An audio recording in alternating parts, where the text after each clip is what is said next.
their effort and their loyalty and all those things. Now, where it becomes challenging and frustrating is that, and this is why I've seen this throughout my entire career, is you'll see leaders like that having success within their team, but then in the office next door, you have a leader. Welcome to Dear Business Coach, the podcast. My name's Elizabeth. Find one thing to move your business forward today with conversations, spotlights, interviews, articles, and free resources.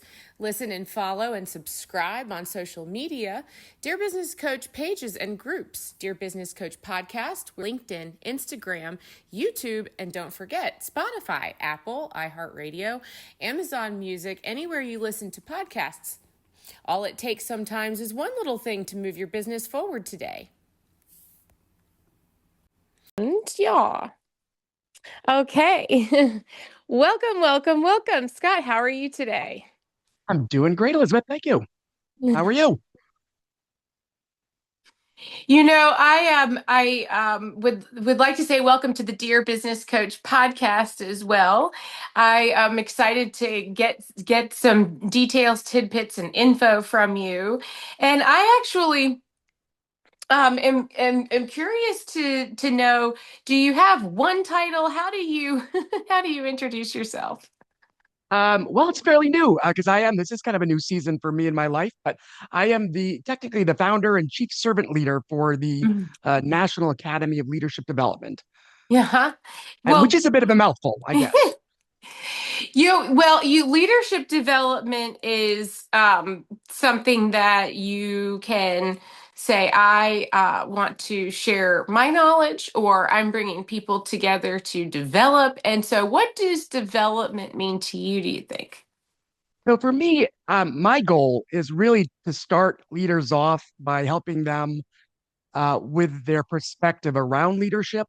That to me, that's the starting point, and that's really what gets me excited. And my main mission is really to help people look at leadership and to see the most fruitful way to get results, the most healthy way to get results is by taking care of your people, right? And that results come from those who are doing the work, and that we're all human, and the way that you make me feel as a leader has a direct impact on my level of motivation and the effort that I want to give as an employee and the level of creativity and the amount that I want to share and all of that.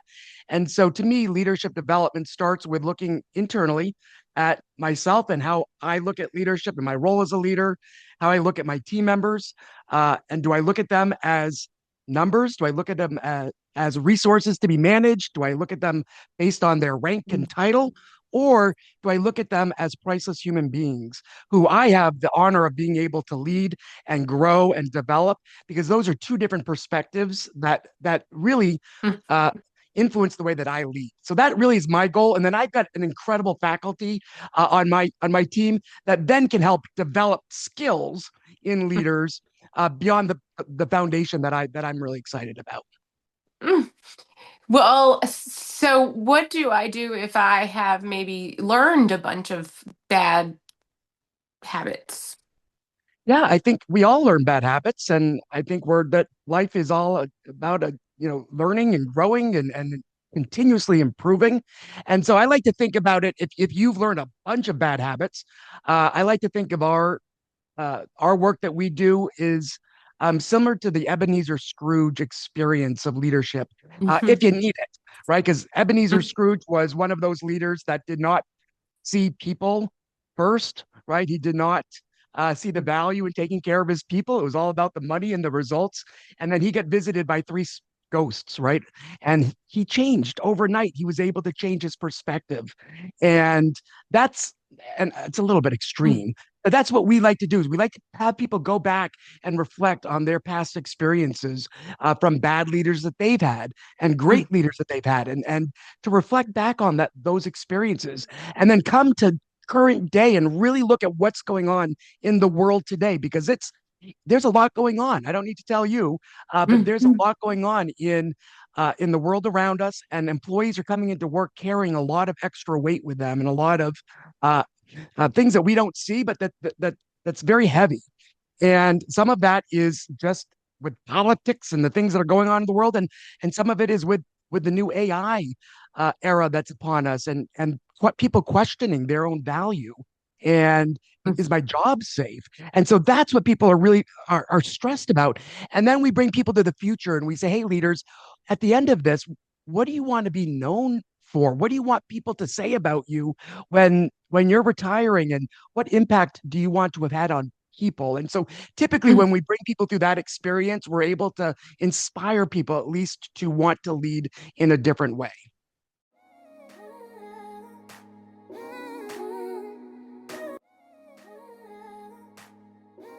Visit the deals page, dearbusinesscoachpodcast.com/deals. Get your coupon codes there for all of the retailers who support the Dear Business Coach podcast and are giving you a special discount for being a listener here. You are listening to the Dear Business Coach podcast. My name's Elizabeth Walker and expert guests.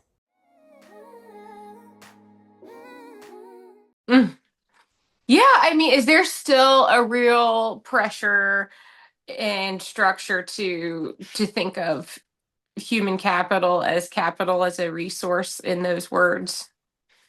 It is, and it's Mm. and to me, I can't force people to believe in servant leadership or people first leadership, whatever you want to call it. But at the end of the day, again, people are people, and we can't change how people feel or how people react to our leadership behaviors. And so at the end of the day, companies that want to thrive in this next decade and beyond, those CEOs, those executives, those board of directors that really want to get the most results and want to grow for years, not just for quarters, uh, need to understand that again the results come from your people, and you need that discretionary effort from your employees, that extra effort. You need your employees to not leave you, right? That turnover is such an important data point to look at that we don't look at a lot. And we look at Mm. it, but because it's not on your profit and loss statement, right? There's not a cost of turnover number that we typically look at. It doesn't get as Mm. much attention as it should.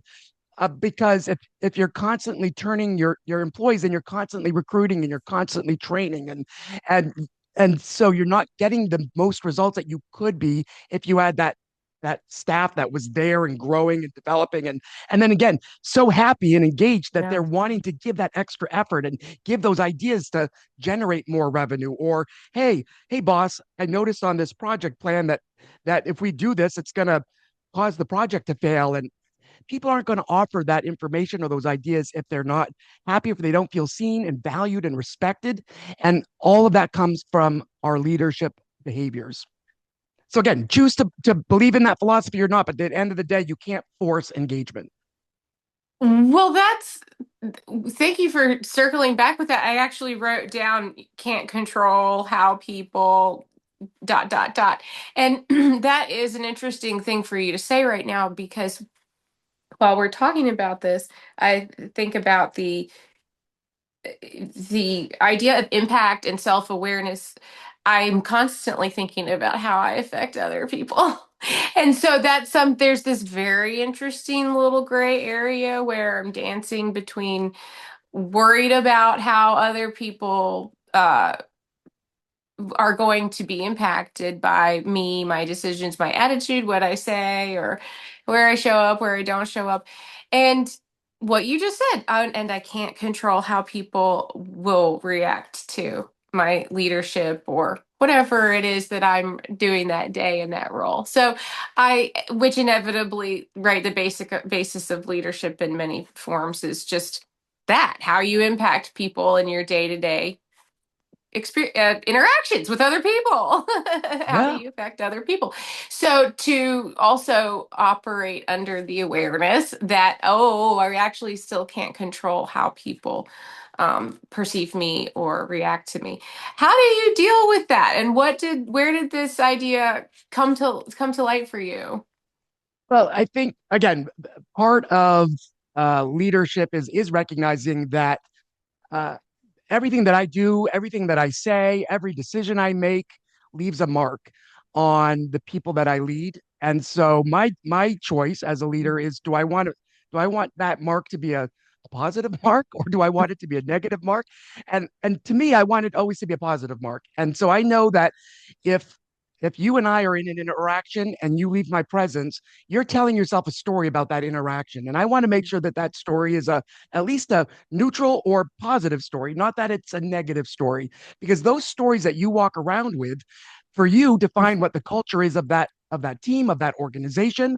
And again, that drives so much of your level of engagement and your decision on whether you stay and how much effort you put into the job, whether you come in early, stay late, whether you call in sick, whether all of those factors are really based on those stories that you're telling yourself based on these interactions that we have. So my job as a leader is to make sure that listen, it's not about being soft. It's not about not having hard conversations. It's not about me not telling you things that you need to do better. In fact, it's the opposite. Because as a people centered leader, my job is to help you succeed. My job is to make sure you're set up for success because that's how we get results.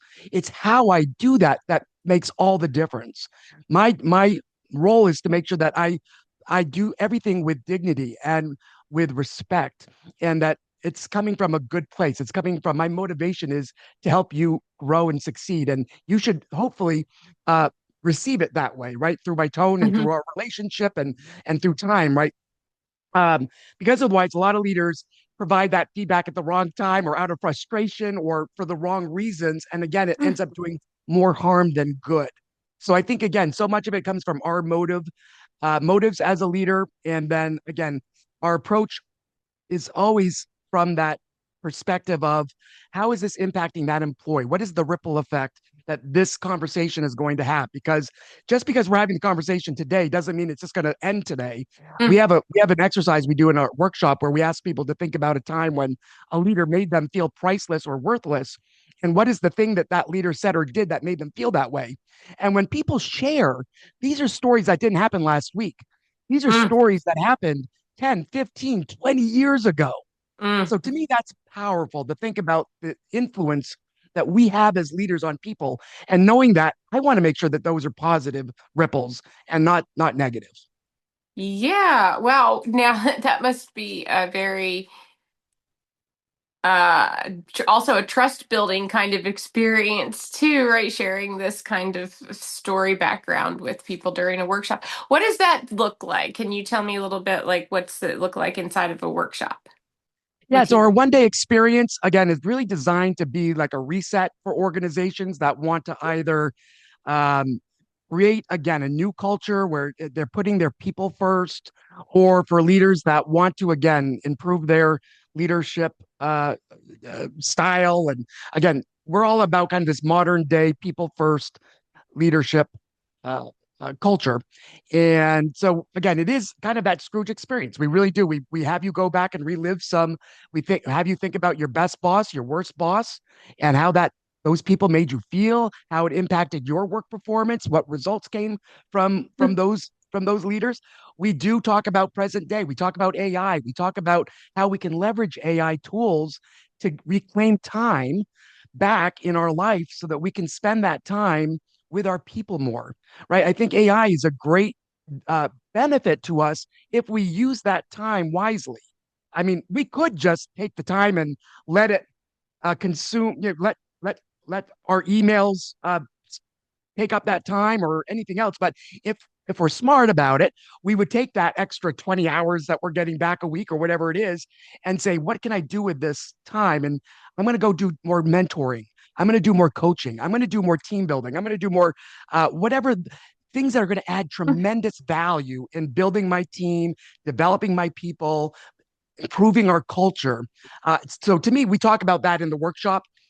And then again, we end with legacy, and we talk about again the ripple effect of leadership, and so we really start people off on this journey, and then again our faculty then can work with clients on those additional, because at that point then it is about skill building. Then it is okay from that point on, how do we then effectively coach and develop and motivate and things like that. But the workshop is really designed to really just lay that foundation.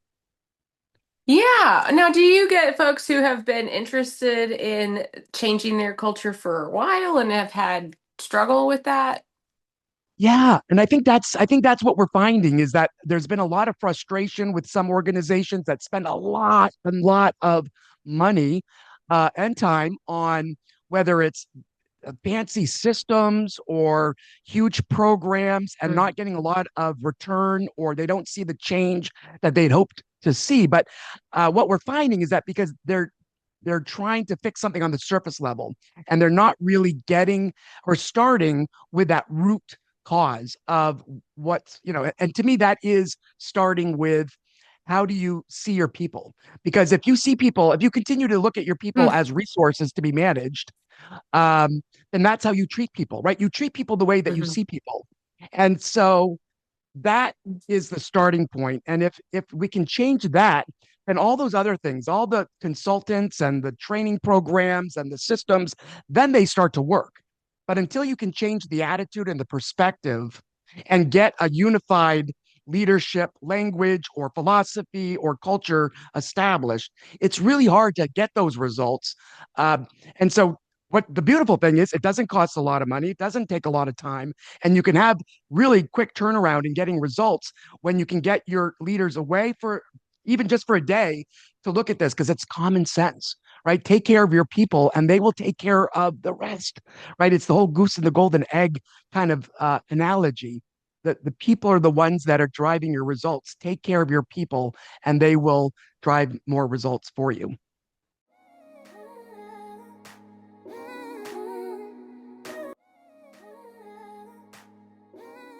Update, update, update. Now you can get 10 free email issues when you sign up for email at dearbusinesscoachpodcast.com. Discount codes, early access, exclusive content, the magazine, and access to the VIP page. Dearbusinesscoachpodcast.com. Well, this is certainly I have experienced many times over this idea of if I or me and the team or the team and I had more support from our boss, our manager, our oversight, or whatever, we could do things a lot faster, or whatever the suggestion is, or do Yeah. things a lot easier. Or the thing is, I hear you say that changing the language and a desire for culture change, and this is coming from who? Like someone who might be someone who's going to change from the top down, or do you also see people that are interested in this sort of mid-level, like I am in charge of my team, and regardless of who I work for or how Yeah. big that organization is, I want to make a mark for myself in my career without being worried about what company I am in, or what whatever it is that the logo says next to my resume. I can carry this all the way through Right. my personal as legacy. Do you talk about that sometimes?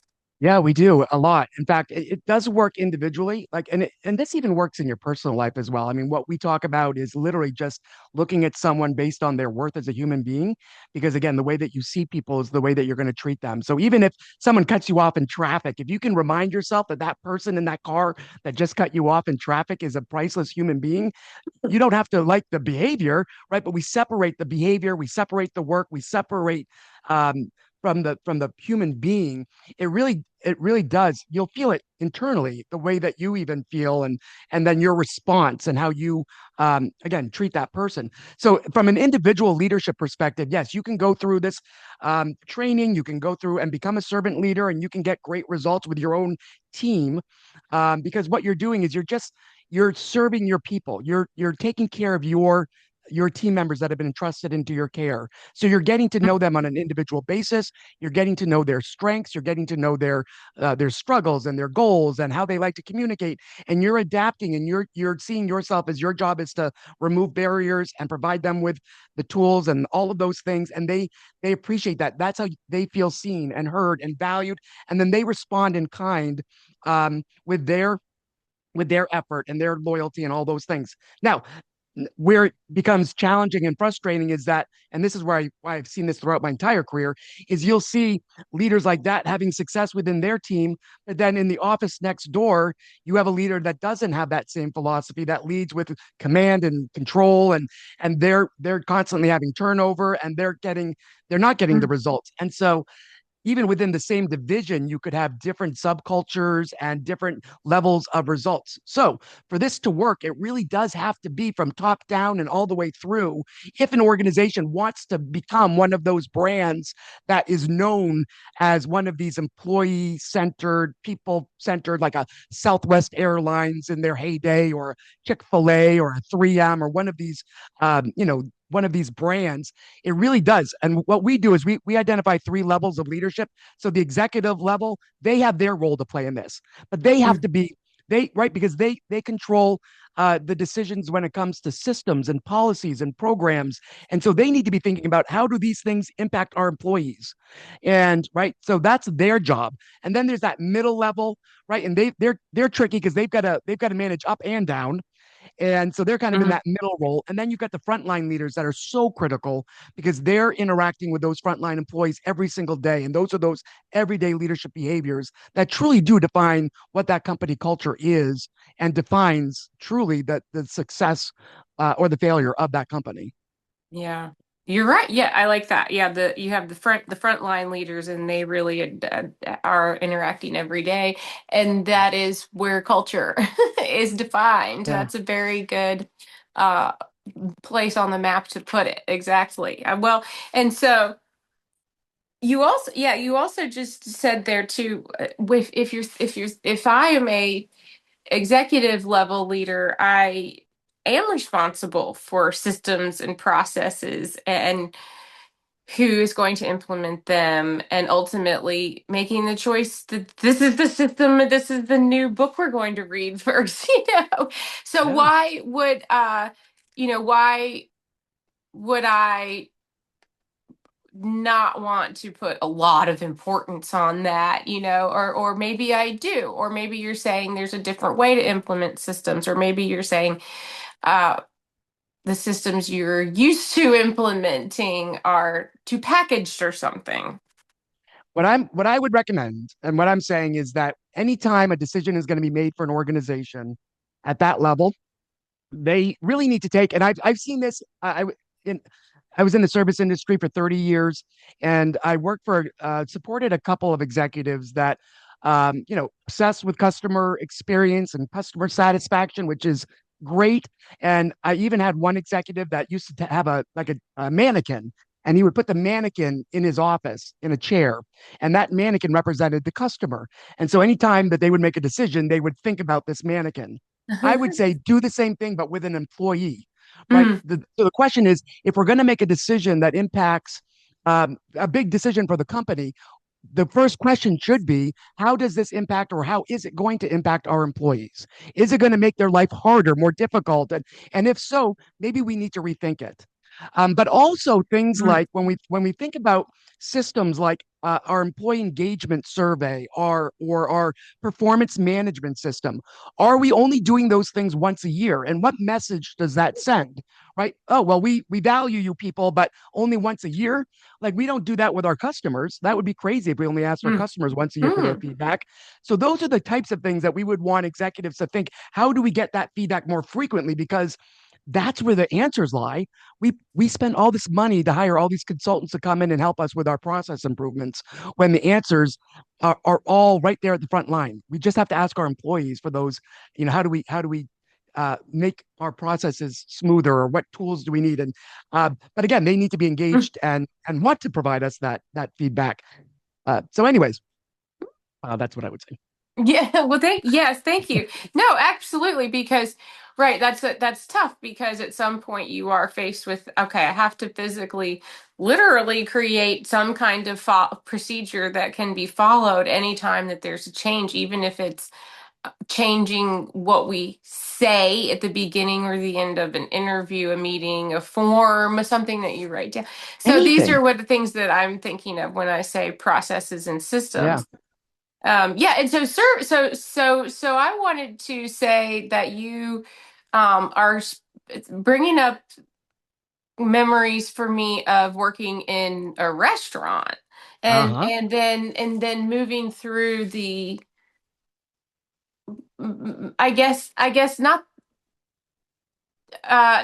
the ranks exactly, but over time, after you've been somebody who's waited on tables or somebody who's been in the kitchen, I mean, 10 years later, I might be having a conversation with my partner or my brother-in-law, and we're thinking about what it was like to work in the kitchen, when you were 25, and how that really is so applicable still. I mean, my partner said the other day, I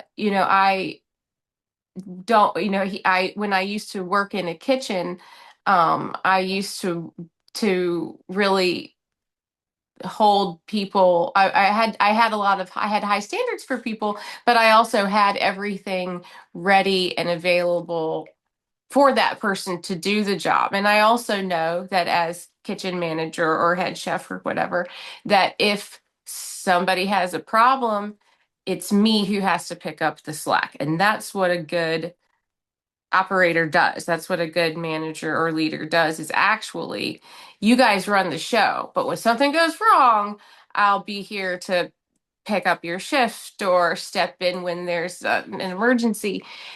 And so what do you think about that sort of, be Yeah. this, what do you think about that in terms of literally, Yeah. if you have a sick family member and can't show up tonight, I have to take your shift. That's just a reality of being the manager. And I don't know, do we see that Yeah. in the office?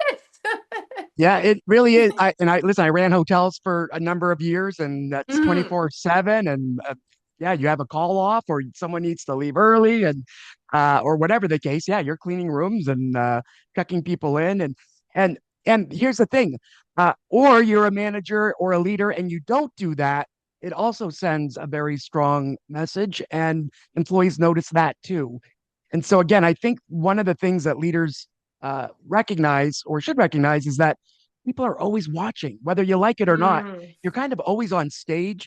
And again, every decision you make, every action you take or you don't take is being noticed and it's sending a message. And that message reflects your brand as a leader and your, and so again, it's not, I think sometimes we think it's the big events, the big strategy meeting or the big hmm presentation I make at the end of the quarter that defines who I am as a leader. And it's not. It's the things that you just mentioned. It's the, hey, I need to leave early because my kid's sick. And it's that moment that defines who I am as a leader. It's do I let you go or do I say, hey, I can't let you go. We're too busy. Uh, and it's also not only do I let you go, but do I let you go with pause? Do I let you go with some sort of attitude or do I let you go like there's no even question? Like, go, Elizabeth. Your family is the most important thing. We've got this covered for you and give you zero guilt for leaving early. Right. Those are the scenarios that I think we don't even talk about or think about. They're the little moments in the margins that truly define, again, what we talked about earlier. What is the culture of this place? Do I want to be part of this? Do I like this team? Do I like this organization? What do I talk about when I go out with my friends? What do I say about this place? Right? All of that is really defined by again these little micro moves that happen throughout the course of the day. yeah. Well, now how do I sign up for a workshop? Is that something that's open to me to get started in as a newbie? Yeah, we have 22 faculty across the country that are Mm, all certified to teach our workshop. We also do train the trainers. So for larger organizations that want to get their own trainers certified, we offer that. We just kicked off a national tour. So we're hitting 8 different cities between now and the end of the year. So if they go to our website, which is nationalald.com, there's a link to our ticket site so people can oh, sign up cool. and buy tickets to our national tour. And I'm co-facilitating in each city with one of our faculty members, so I'm really excited to do that and to start again, spread the word. And we're again, it's all about the movement for us. We're not trying to make millions here. We're just really trying to inspire a change in how we look at leadership and how we treat our people And again, in a day and age where I think we're losing some of that humanity in the workplace, we want to make sure we keep it and add even a little bit more, bring some light back into the workplace. Yeah. Well, I see in your logo too um, it's a seedling that's that's growing, and then Yeah. and it's inside a heart. I like this analogy here, and then you say brings things into the light. So immediately I thought, oh, there's the plant stretching through for the light. Ah, Yeah. Well, and it's National ALD yes. dot com. NationalALD.com. Yeah, yeah, nationalald.com. Okay. And Scott, so that was a share too. You actually are going to be co-headlining. Yes. And we're giving away free copies of the book just for the national tour, but I'll be signing copies of the book for everybody that signs up for just for the national tour kickoff Oh, good. events. Okay, so wow. Well, and so I actually can get your book too, right? At your It's on Amazon or any of the places you normally get books. And yeah, that but the book itself is just kind of the seed packet, I say, for the movement. It's part of our entire priceless leadership system that we've put together that includes we've got free book clubs and free self-study guides to the book, as well as the workshop. And we have an executive retreat and train the trainer. All that people can find out more about it on our website. But again, we're just trying to spread the word. Yay. Yes, nationalald.com. All Yes. righty. Yay, Scott. Thank you for coming to the show, to the Thank you Dear for Business having me. Coach podcast. Well, I will talk to you again real soon. Hi, thank you. Thank you.